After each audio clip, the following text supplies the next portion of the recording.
Glória a Deus, aleluia. Graças a Deus que nos dá a vitória. Amém? Glória a Deus. Bom dia mesmo. Como diz o salmista, eu deitei, dormi, acordei, porque o Senhor me sustentou. Hoje, queridos, a nossa meditação é em 2 Reis, no capítulo 5. É uma história muito conhecida também. Eu tenho certeza que você já deve ter ouvido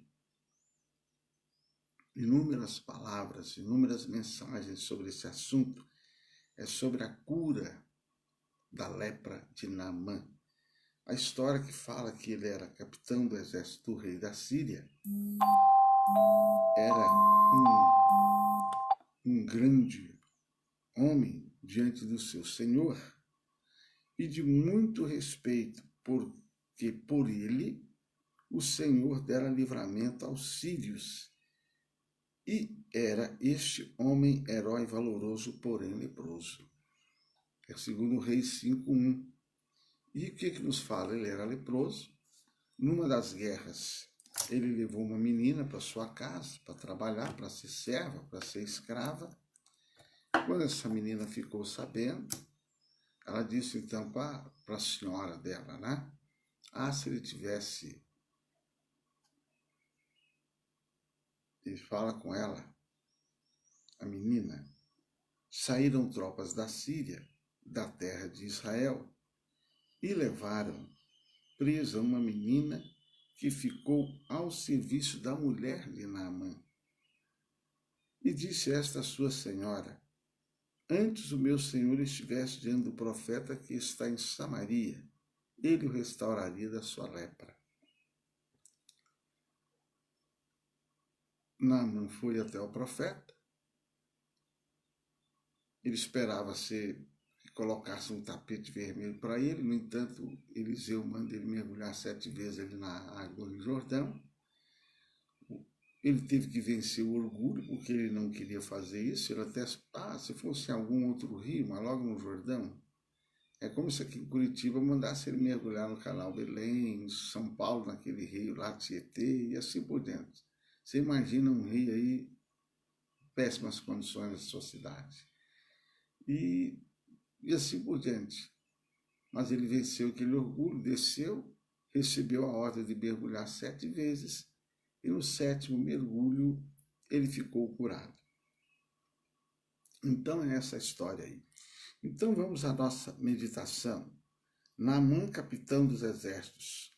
Então o que acontece? Todo ser humano, queridos, tem algum tipo de necessidade. Ele era rico, ele era famoso, ele era poderoso, mas a vida dele parecia perfeita, como muita gente por aí parece que a vida dela é perfeita. Mas Naamã, ele comandava o exército da Síria, um homem de grande prestígio, mas ele tinha um sério problema, que ele era leproso, né? Então, aparentemente, diante da sociedade, ele levava uma vida maravilhosa, mas não era essa a realidade. Assim como hoje, tem muitas pessoas aí que têm rica, têm dinheiro, têm poder, parece que é perfeito, mas você pode ter certeza que tem necessidade. No mínimo, a necessidade de salvação tem. A necessidade de se converter, de entregar Jesus Cristo como seu Senhor e Salvador. Até porque na Bíblia, a lepra também é comparado ao pecado. A lepra ela começa pequenininha e vai se alastrando. Assim é o pecado, ele começa pequenininho na vida da pessoa e alastra quando vê, toma conta da alma, da mente, do sentimento e rouba a salvação da pessoa. Né? Então, assim acontece na sociedade. Muitas pessoas levam uma vida de grande da sociedade e dos seus comandados, assim como acontecia com Naamã. No entanto, queridos, no seu interior, na sua intimidade, no seu lar, na realidade, ele era outra pessoa, ele tinha lepra. E a lepra, ela era uma doença contagiosa. Então a Bíblia não entra em detalhe, mas como seria a vida íntima do Naamã, por exemplo, com a sua esposa? A situação. Um exemplo, né, para você ter uma ideia. Então, amados, uma enfermidade ali incurável. Então, embora o general continuasse a exercer seu cargo, logo ele teria que abandonar aquele cargo, né? Por causa da sua intimidade. Aí, do versículo 2 a 4, nós vamos ver aquilo que nós chamamos de evangelização, certo? Por quê? Porque no 2 ao 4 é quando a menina aproveita a oportunidade para evangelizá-lo. Ó, quem é de Deus é sua testemunha, em todo o tempo, em qualquer lugar. Queridos, a pessoa que verdadeiramente é de Deus, certo, Lucecena? Deus te abençoe, bom dia. A pessoa que realmente ela é de Deus, ela é testemunha de Deus, em qualquer lugar que ela estiver. A menina era escrava, mas ela não deixou de aproveitar a oportunidade para evangelizar, tá? Então, queridos, ela era uma menina israelita. Eu sempre digo que a lógica seria ela achar bom o Naamã ser leproso, que ela poderia torcer, bem feito, vai morrer, bem feito. Mas não foi a atitude daquela menina, ela procurou, foi a cura para ele. Aquela jovem israelitas, ela vivia como escrava, querido, na casa de Naamã. Ela não hesitou em transmitir a sua fé no Deus de Israel e em dar ao capitão a direção para ele procurar o profeta. Olha que maravilha, olha que bênção. A pessoa disposta a transmitir a sua fé aos que sofrem tem grande valor aos olhos do nosso Deus. Ao invés dela ficar preocupada com sua situação de escrava, ela se preocupou foi com a cura daquele que o havia escravizado. Aí que você tem que entender. No Novo Testamento, Jesus diz: orai pelos que vos perseguem, bendizei aos que vos maldizem. Né? Olha a cara de Moisés dizer olho por olho, dente por dente. Mas não foi essa atitude daquela menina. Ela testemunhou de forma que ela compartilhou da fé dela. Compartilhe a sua fé, compartilhe essa mensagem. Ao compartilhar essa mensagem, você possibilita para que todos os seus amigos no Face ouçam a palavra de Deus. Né? Então, queridos, no versículo 10 a 13, nós vamos ver que quando ele foi se encontrar com Eliseu, e então Eliseu lhe mandou um mensageiro dizendo: vai, lava-te 7 vezes no Jordão e a sua carne será curada. Lava-te 7 vezes. Você sabe que 7 é o número de Deus, é o número da perfeição. O milagre de Naamã, queridos, na verdade, ele não estava nas águas do Rio Jordão, que eram, na verdade, impuras. É por isso que Naamã não queria mergulhar lá, porque elas eram impuras e impróprias para o uso. Ali era o último lugar que alguém doente, olha só, deveria se banhar. No entanto, Deus escolheu aquele local não apenas para mostrar que o seu poder independe de circunstâncias terrenas, mas para ensinar ao capitão que a humildade é uma virtude. Nós falamos na mensagem de ontem sobre 3 milagres que o Eliseu operou. Aquela criança que havia morrido, que ele deita sobre ela,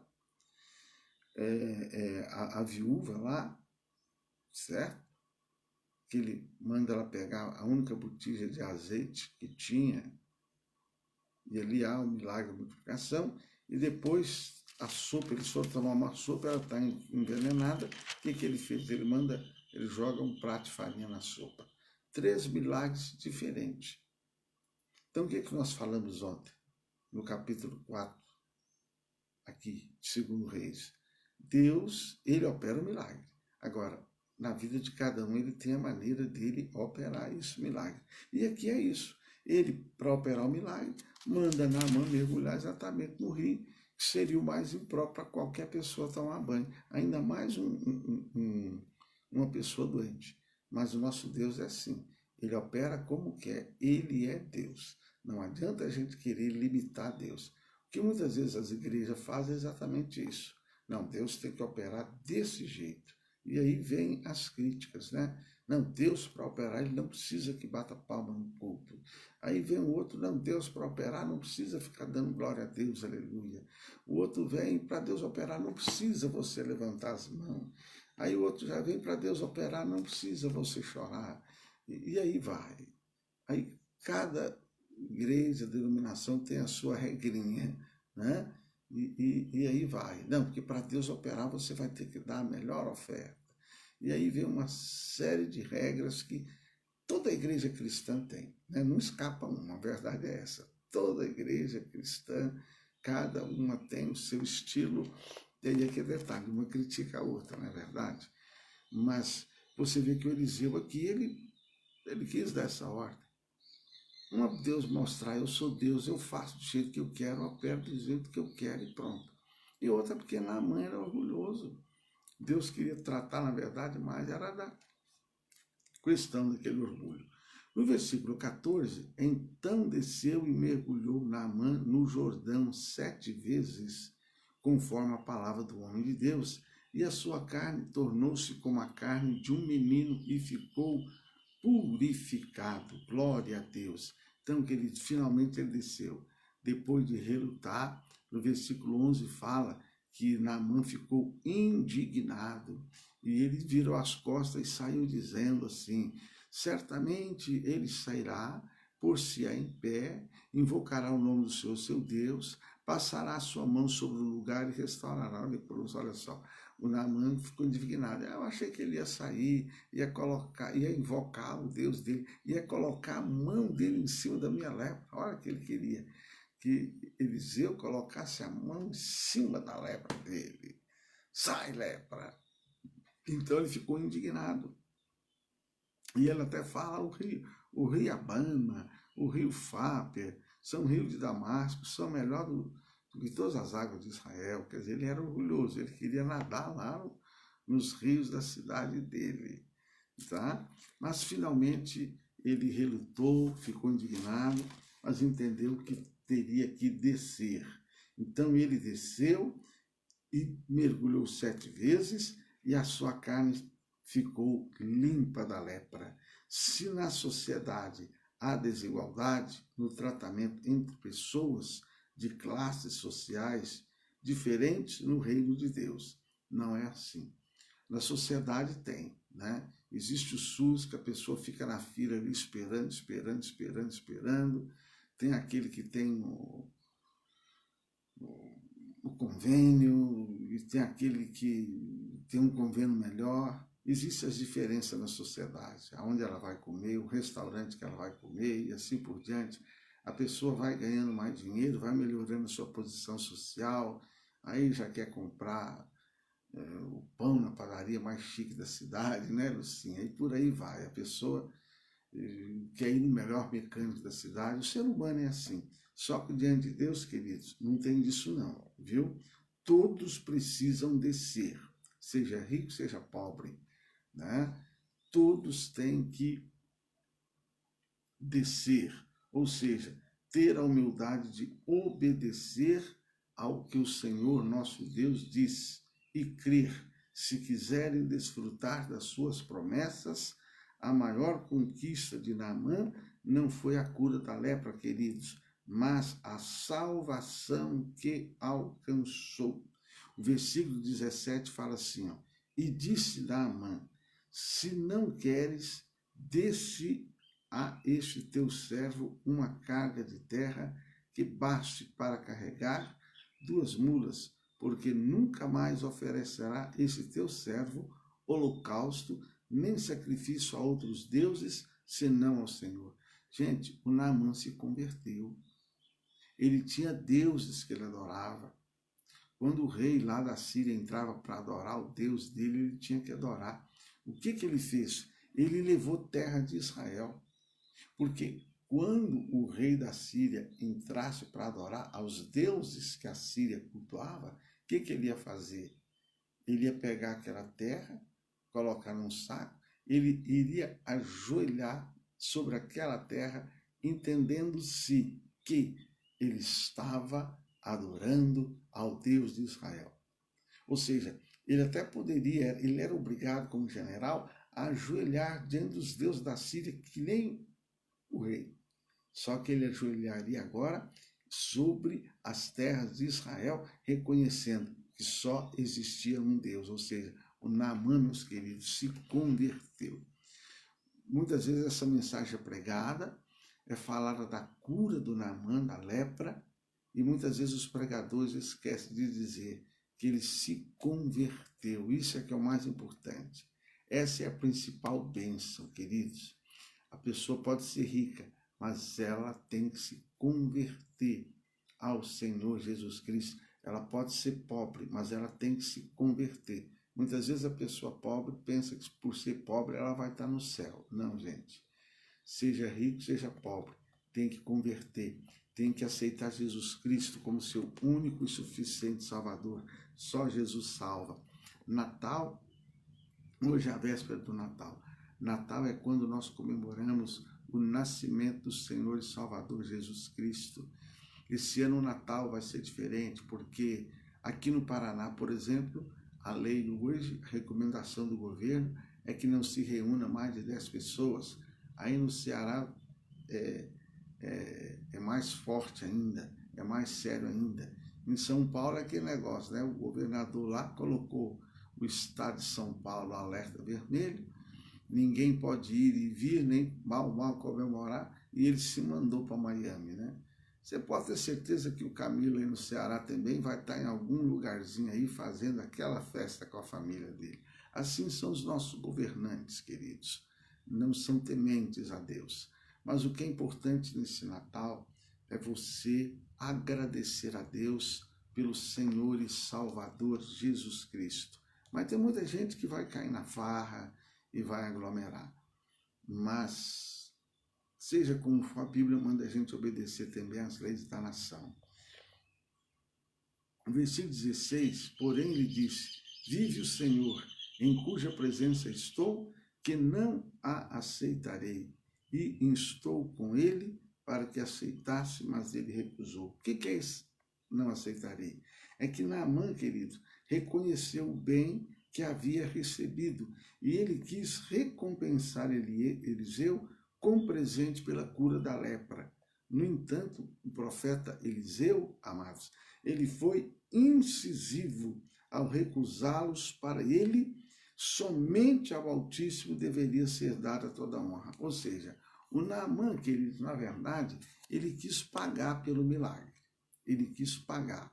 Então, ele quis dar dinheiro, ele quis dar presente a Eliseu.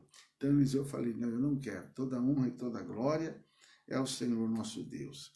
Então, querido, nisso, mais uma vez, nós vemos o caráter reto do profeta Eliseu. Durante todo o seu ministério, ele jamais tirou proveito de ninguém que buscou a sua ajuda. Então, o verdadeiro servo sabe que prestará contas ao Todo-Poderoso, né? Em todas as suas atenções, intenções, atitude. E para encerrar, queridos, do versículo 20 ao 24, Geazi é atacado de lepra. Então Geazi, servo de Eliseu, homem de Deus, disse: eis que meu senhor poupou a este sírio Naamã, não recebendo da sua mão alguma coisa do que trazia. Porque vive o Senhor, que hei de correr atrás dele e receber. O que aconteceu aqui? A lepra de Naamã passou para o Geazi. Por quê? Porque o Eliseu não aceitou os presentes, o dinheiro que o Naamã quis dar. O que o Geazi fez? Ele era auxiliar do Eliseu. Ele foi atrás do Naamã e falou: ei, ó, o profeta lá resolveu. Ele voltou atrás e ele falou que é preciso mandar os presentes para ele. Só que aí ele ficou para ele com os presentes, né, com o dinheiro, só que aí veio uma maldição. Deus permitiu que a lepra que estava na vida do Naamã passasse para ele. Tá? Então, porque a posição do Eliseu foi essa: eu não quero nada de ti. Os servos dos homens de Deus normalmente tornavam-se seus sucessores, como Josué, servo de Moisés, Eliseu, servo de Elias, e Samuel, era servo de quem? Do Eli, né? O mesmo poderia acontecer a Gease, mas seu caráter corrupto mostrava que não conhecia Deus. Olha só, o Eliseu foi o sucessor de Elias. O Gease, ele iria ser o sucessor do Eliseu. Ele iria receber uma unção poderosa na vida dele, quem sabe maior do que a de Eliseu. Eliseu recebeu uma porção dobrada maior do que a de Elias. O Gease poderia pedir também uma porção dobrada, só que ele se vendeu. Com isso aí ele se tornou leproso e perdeu aquela unção que certamente ele receberia, né? Então, amados, a vida espiritual de Gease dava sinais disso. Ele foi capaz de tentar afastar a sunamita do profeta. No capítulo 4, 24, quando a sunamita queria falar com o profeta, ele, não, sai daqui, vai embora. Tentou ressuscitar o menino e não teve resposta. No capítulo 4, 31, a mulher chamou o profeta. O que o Gease fez? Ele pegou o cajado do profeta, correu e colocou o cajado em cima do menino. Ou seja, ele estava sempre querendo ser mais do que o profeta, né? Mostrou sua ganância ao mentir para Naamã. Então é isso, nós vamos terminar aqui por hoje, vamos estar orando agora. Então, fique com essa meditação maravilhosa sobre a cura do Naamã. Querido Deus e Pai, autor de nossa fé, nós te damos graça pelo dia que o Senhor fez. Nós estamos aqui encerrando essa palavra, essa meditação desta manhã, Senhor dos Exércitos, e orando a Ti. Nós vemos esta cura maravilhosa de Naamã, passo a passo dessa cura, porque alguém o evangelizou. Então, meu Pai, eu te peço, primeiro, que quantas pessoas que estão como Naamã, aparentemente estão perfeitas, mas na sua alma existe uma lepra, ou uma necessidade material, que o Senhor venha estender as tuas mãos e usar de misericórdia. Meu Deus, que aquelas pessoas que estão ouvindo essa palavra e são teus servos, acreditam em Ti, que eles possam se tornar também seus mensageiros, assim como aquela menina que aproveitou a oportunidade para evangelizar. Que teus filhos que estão assistindo possam aproveitar essa oportunidade, compartilhando essa palavra com alguém que dela precisa. Meu Deus, que ocorra o milagre.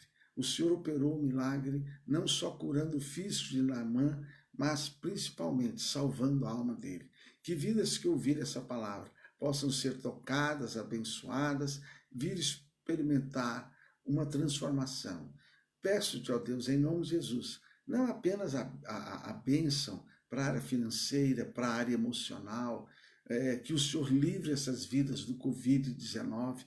Eu peço, em nome de Jesus, não apenas as bênçãos no que tange a vida emocional, no que tange a vida física, a vida financeira, a vida profissional, porque eu sei que se tu quiseres, tu podes sim operar grandemente, trazendo essas mudanças, estas curas, esses livramentos, solução para problemas de todos aqueles que estão ouvindo essa palavra. Mas o principal que eu peço é a salvação de cada um. Ainda mais hoje, véspera de Natal, que cada um possa nesse Natal entender que só o Senhor é Deus e que hoje é um dia de meditar no amor do Senhor por nós, ao passo de dar Jesus Cristo, teu Filho unigênito, para o que nele crê não pereça, mas tenha a vida eterna. Meu Pai, e que o Senhor venha livrar a nossa mente, a nossa alma, de atitudes como a de Gease. Meu Deus amado, que não venhamos perder a bênção nem a unção devido a essas atitudes gananciosas. Pai, que o amor de Deus Pai, a graça do Senhor Jesus Cristo, a comunhão gloriosa do Espírito Santo, seja com todos vós hoje e sempre. Queridos, medite nessa palavra, ouça novamente, compartilhe. Eu estarei agora no Face da Igreja Quadrangular, gravando o resumo dessa palavra em 4 minutinhos. Que Deus abençoe você, um beijo no teu coração e olha, em nome de Jesus, um Feliz Natal. Glória a Deus.